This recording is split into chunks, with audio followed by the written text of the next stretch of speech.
Hello, it's Kristen again.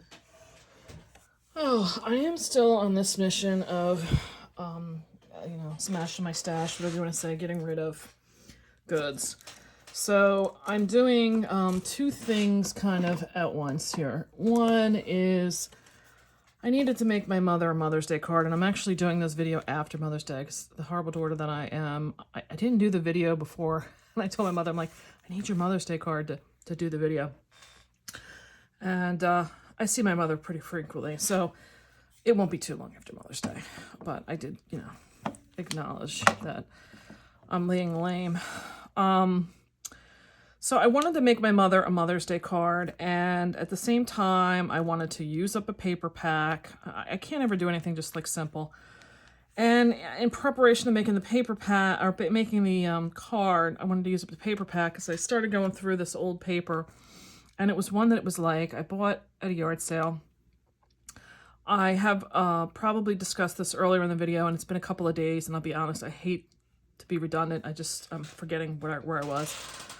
So I started making this card. I'm going to show you what I made with it. And then in doing this, I realized I have so many copies of the same card. I am now going to offer some kits up, and I'm still in the midst of putting together what those kits will be. So if this is up and I'm able to put the video with some links to the card kits, I will try to do so, because I am expecting to offer them in a Facebook group for people that sell their stamping, the stamping products no longer what. So getting to these cards, this is using the Stampin Up Haiku paper pack, I believe is what it was. I can't even find where that was. I referenced it earlier in the video where I'm going to be. So this card uses the card sketch, and I'll be honest, I have no idea. I found this online. Oh, wait. Oh, it's something if you can make it out in there. It's a whole nother language. I have no idea. I'm not sure, but I figured out all of the measurements. If you're able to pause the video if you want to do this, that's the measurements of all the different components. And I stayed pretty close to the sketch. So I cut these in a 1-inch pattern because I really was trying to maximize this paper here. This was, as I showed earlier, it was just a little border on a piece of paper. And I wound up being able to get, I'm going to say 26 cards with that. So then what I used for my sentiments, because like I said, I was looking for something for Mother's Day. I thought this was a miscellaneous pack, but I do see down here in the bottom, it does say it's a Hero Arts CL 498. My guess is I probably bought this back in the day from like Hobby Lobby. I'm sorry, Michael's, when I was like first trying to get like a stash going of stamping stuff. And it gave me a nice broad overview of all the different things I didn't know I may need a stamp for.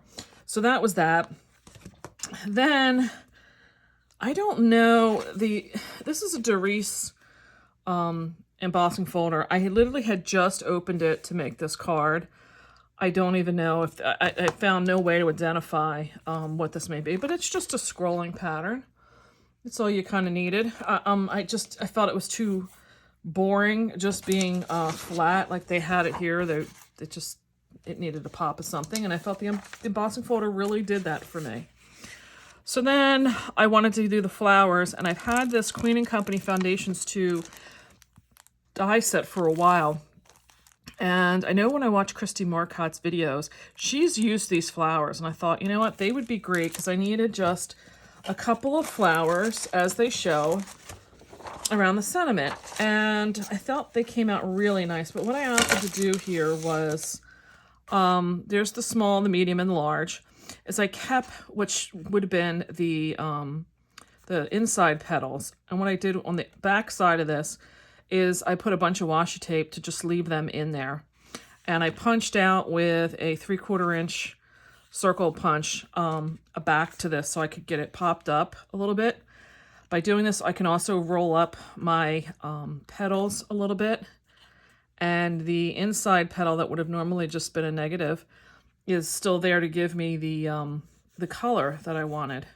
And then I used this old Martha Stewart punch that's just got this little leaf You can use anything for it. So that was my first card that I made out of this. And the colors that I went with here are the Old Olive. This paper pack is an old one. Like I said, it's got some color called More Mustard, and I will tell you I'm in love with the More Mustard color. I'd like to find a color from another pack, another company that may be compatible. And then I really don't know what any of the like lighter color in here was.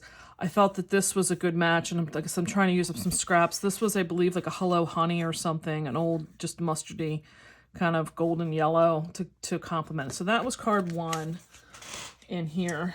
Then started this one, which was the card sketch 2, and I'm gonna have to go find that card sketch. So let's see if I can. I know it's right over here. It is. It's another one with like no name on it. Wait a minute. There may be something down in here. Cards TV Blog Spot maybe. And everybody can make that out. I'm off camera. So here was my sketch. I gave some different dimensions of what I wanted to do. I highlighted that in yellow just because I knew I wanted to use, this was another one that was like a band on that same paper that this one was on. And I knew I wanted to use it, and I'll be honest, I could not find a good sketch. I liked this green, more smaller print paper. I knew I wanted to use those two together, and I was having a really, really tough time finding a way to just have it as a band. And I was also trying to make as many papers as I could out of it. So what I started with was this one. And again, it needed something on the sides, and they don't really give you much designation on what, would be solid versus any kind of print. They do have a band down here that I did not use. So I started because I had this Grosgrain dotted scalloped old ribbon of Stampin' Ups, and it was almost a brand new spool, so it really looked like I was going to get a lot of cards out of it. Yeah, it didn't happen. Because I have the band that goes behind here, again, to give me something to kind of tie in the color of the More Mustard here. So, and then it felt like it needed something else texturally. So that was why I went with the bow. I didn't want to bring a third pattern, and I felt it was way too busy, so I just did this. This was the Basket Weave Coastal Weave 3D embossing folder from, you can say I bought it at, bought this at a demonstrator sale, God knows like how long ago. So I'm sure this is discontinued, but this was like almost brand new when I started with it. And I thought it came out kind of nice to give it just a little bit of a texture. I will tell you, I had a hard time because this is this 3D embossing folder. I had a really hard time trying to find, I have a Vagabond too, and I couldn't really get a sandwich to work. So I wound up taking one of the sandwich plates off instead of using where you would usually have one behind it and one on top of it. I wound up leaving the one underneath out and just putting a stack of cardstock on top of this, and then that clear panel, and sending it through until I kept adding paper to it until I got comfortable that the impression I was getting was going to be deep enough. So I just mentioned that if you find that you're having difficulties trying to get your sandwiches right, I'm now understanding why they're coming out with that switch, because there's just so many different options right now with the dies and all that you can't get them to be with a width that you need them. Going back to this card, I did use a Copic marker on that. It was YR 23 maybe. Let's see, I have it over here. YR 24 to get the color for these, and there are two sizes I chose to use. This one I felt like it just needed something more. I'm not really kind of happy with how the bling came in, but they're regular color. And I was trying some kind of straight border down here, and I think because I put this in here, it was just too many different things, too many different, you know, I had the diamonds going, and then I had this going and that going. It just really was not working. So I did use, out of that Queen & Company Foundations Die 2, they had the 3 different flag dies. I honestly I just cut all 3 of them out because I knew I was making kits for this one as well. And it doesn't really matter which length I had because I cut them off and stuck them under just to give it the happy birthday. And this is an old, I bought these at one of my crops I went to. And somebody had like their table, like selling old stuff. You can see like how old some of these clear stamps are. They're like, they turned like yellow. I have no idea who the manufacturer is, but I liked the font of the happy birthday from this because I needed it long and thin. So that's, if it gives you an idea. And there may be like a Viva La Vie or something. She's had a lot of stamps from them, so maybe it's from that company. I don't know.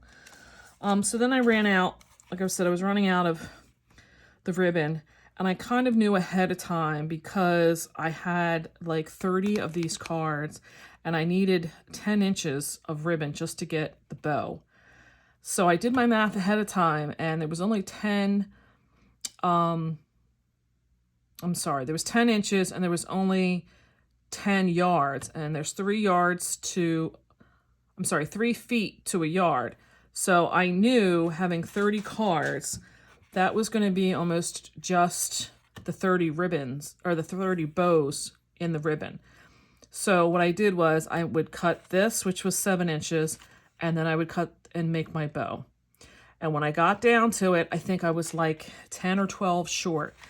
So then I went to this version of it, and I had some scraps left over, and I incorporated them here, and I changed the bow in the middle. I thought it looked better in the middle than it did up at the top. This is this bow punch from Stampin' Up. I don't even know if they still have this. If they do, it's been in there for a while, because this has got to be like 5 to 6 years ago they introduced this.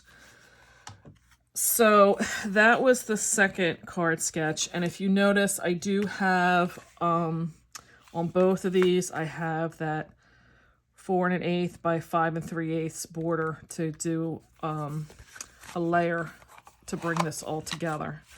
So I'm going to do a second video. If you're interested, I have the kits where I will be putting one of these together in the video as a how-to for those that buy the kit. Or if you choose to look at this and want some help getting it put together, I give you a little bit of tips and tricks is my expectation of when I do those videos. So I'm going to end this.